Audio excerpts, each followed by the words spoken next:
Apa tujuan dari keberadaan manusia saat ini, Pak? Kalau kita melihat di dalam Alkitab, sebenarnya tujuan Tuhan menciptakan kita itu adalah untuk kemuliaan Tuhan. Ya, Yesaya 43 ayat 7, dibilang semua orang yang disebutkan dengan namaku yang kuciptakan untuk kemuliaanku. Kuciptakan untuk kemuliaanku. Ini bukan berarti bahwa Tuhan itu adalah pribadi yang kurang mulia, sehingga perlu menciptakan manusia supaya manusia bisa memuliakan dia atau membuat dia tambah mulia. Tidak.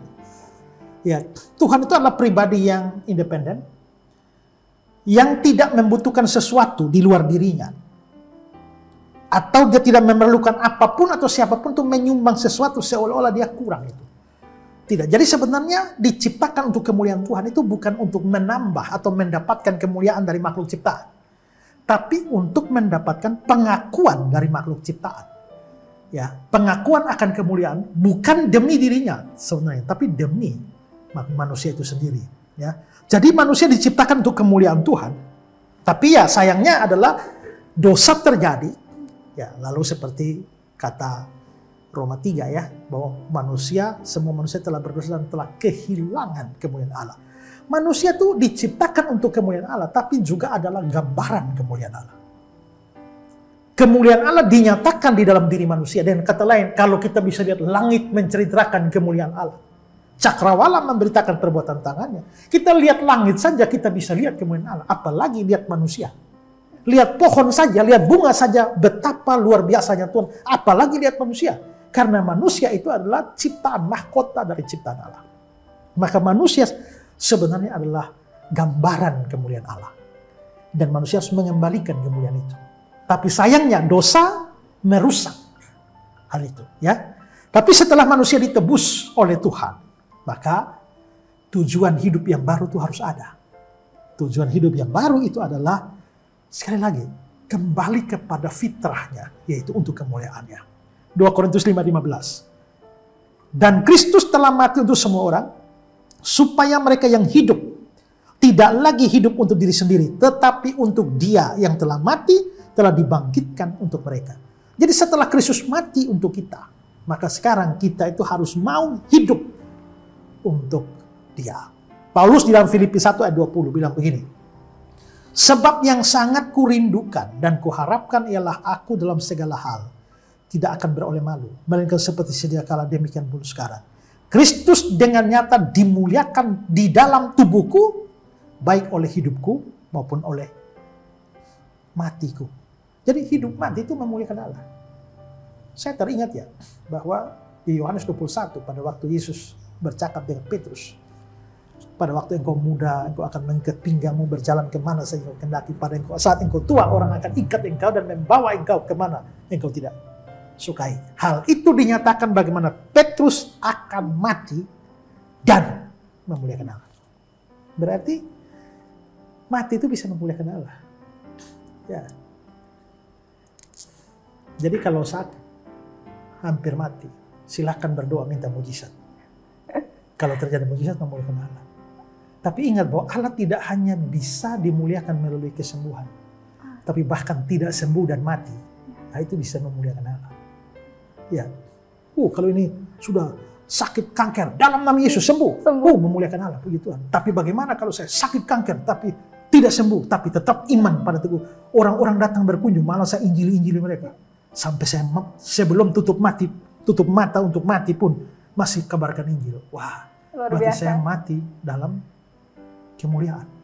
Jadi kadang-kadang orang berpikir bahwa Tuhan dimuliakan kalau ada mujizat. Tidak. Tidak ada mujizat, tapi tetap beriman. Itu juga bisa memuliakan Tuhan. Ya. 1 Korintus 10:31. Jika engkau makan, jika engkau minum, jika engkau melakukan sesuatu yang lain, lakukan semua untuk kemuliaan Allah. Jadi sebenarnya mengapa atau untuk apa kita dicipta? Sebenarnya untuk kemuliaan Allah. Sehingga ketika kemuliaan itu menjadi rusak karena dosa dan setelah penebusan, kita masih dikembalikan kepada tujuan mula-mula, yakni hidup kita memuliakan Allah. Pikirkanlah bahwa dalam hidupmu hari-hari di dunia ini, makan, minum, kerja, bergaul, rumah tangga, berpacaran, dan lain-lain, memuliakan Allah apa tidak? Kalau kamu sungguh-sungguh percaya Yesus, harusnya tujuan hidupmu menjadi baru, yaitu memuliakan Tuhan dalam hidup kita, baik hidup maupun mati. Ada lagu yang bilang apa ya? Aku mau, bagaimana Pak Yusuf? Lagu aku mau na na na na na na na, hidup dan matiku, ya hidup dan matiku memuliakan Allah. Oke.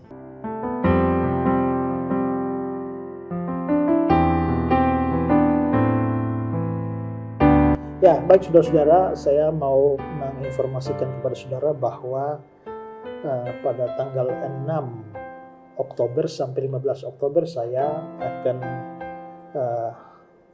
memimpin suatu tour rohani bersama dengan sejumlah orang untuk mengunjungi Turki. Dan ini Turki ini adalah salah satu wilayah yang penting juga di dalam sejarah Alkitab. Kalau kita pergi ke Israel, kita akan bertemu dengan tempat-tempat yang tercatat di dalam Injil-Injil Matius, Markus, Lukas, Yohanes.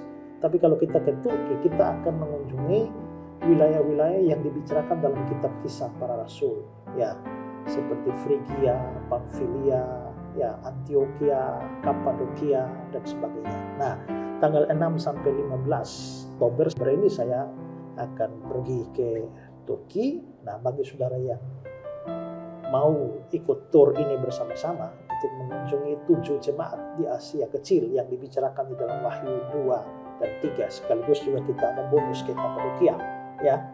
Kalau saudara mau ikut, nah saudara bisa kontak di nomor-nomor yang ada di bawah ini. Juga kalau yang mau berkunjung ke Holy Land Israel, ya, masuk dari Mesir ke Israel dan keluar dari Yordania, itu saya akan ada jadwal pada bulan November tanggal 20 November sampai dengan 2 Desember.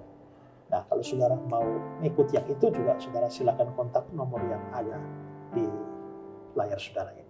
Ya, itu saja. Nanti informasi tentang lain-lain, termasuk tentang harga turnya, silakan kontak di nomor tersebut. Tuhan memberkati. Shalom saudara-saudara yang saya kasihi dalam Tuhan Yesus. Pernahkah saudara menonton program pengajaran iman Kristen Ku Tahu Yang Ku Percaya di Pijar TV? Kalau belum, sayang sekali. Ini adalah satu program yang sangat bagus di dalam pengajaran iman Kristen. Segeralah ikuti program ini yang disiarkan oleh Pijar TV. Dan program Ku Tahu Yang Ku Percaya ini sebenarnya telah diproduksi sejak tahun 2017 dan telah menghasilkan 111 episode yang berisi pengajaran-pengajaran dasar iman Kristen, dan sejak tahun 2017 itu telah ditonton sebanyak kurang lebih 23 juta kali oleh masyarakat Indonesia dan terutama untuk orang-orang Kristen. Nah, program ini adalah produksi dari Pijar TV bekerja sama dengan Yayasan Karya Bakti Esra Soru dan juga GKN Revival, dan telah menjangkau begitu banyak orang di daerah-daerah yang bahkan tidak pernah kami kunjungi sekalipun. Dan berbagai macam kesaksian telah menunjukkan bahwa program ini telah menjadi berkat bagi banyak orang, di mana saya menjadi pengajarnya dan Ibu Pendeta Marta Yudano sebagai host dari acara tersebut. Dari tahun ke tahun program ini belum pernah absen diproduksi karena kami sadar bahwa program ini adalah program untuk mendewasakan atau bahkan mendidik orang Kristen dalam pengajaran iman yang alkitabiah, yang membawa pencerahan dan juga membawa jawaban bagi pertanyaan dari banyak orang Kristen atau juga pertanyaan dari orang-orang non-Kristen di seluruh Indonesia. Tahun ini program Ku Tahu Yang Ku Percaya akan diproduksi lagi, yakni pada bulan September yang akan datang. Dan untuk memproduksi program seperti ini itu membutuhkan dana yang sangat banyak. Karena itu pada kesempatan ini juga saya meminta atau mengundang saudara-saudara, Bapak Ibu yang sungguh-sungguh punya beban agar Injil dan pengajaran firman Tuhan dapat sampai pada banyak orang untuk terlibat di dalam pendanaan program ini. Dan apabila Bapak Ibu saudara-saudara digerakkan Tuhan untuk mengambil bagian dalam produksi program ini, Di layar saudara ada nomor-nomor rekening.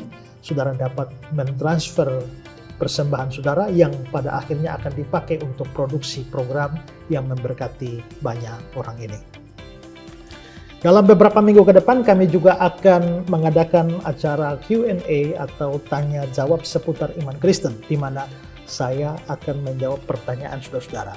Saudara-saudara yang mau terlibat di dalam acara ini silakan mendaftarkan, dan saudara boleh mengajukan pertanyaan-pertanyaan seputar iman Kristen, dan saya akan memberikan jawaban Alkitabiah untuk pertanyaan saudara-saudara.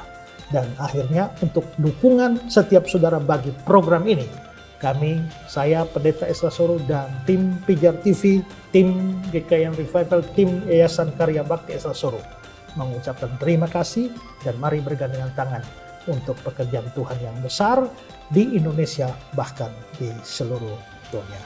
Tuhan memberkati kita semua. Shalom.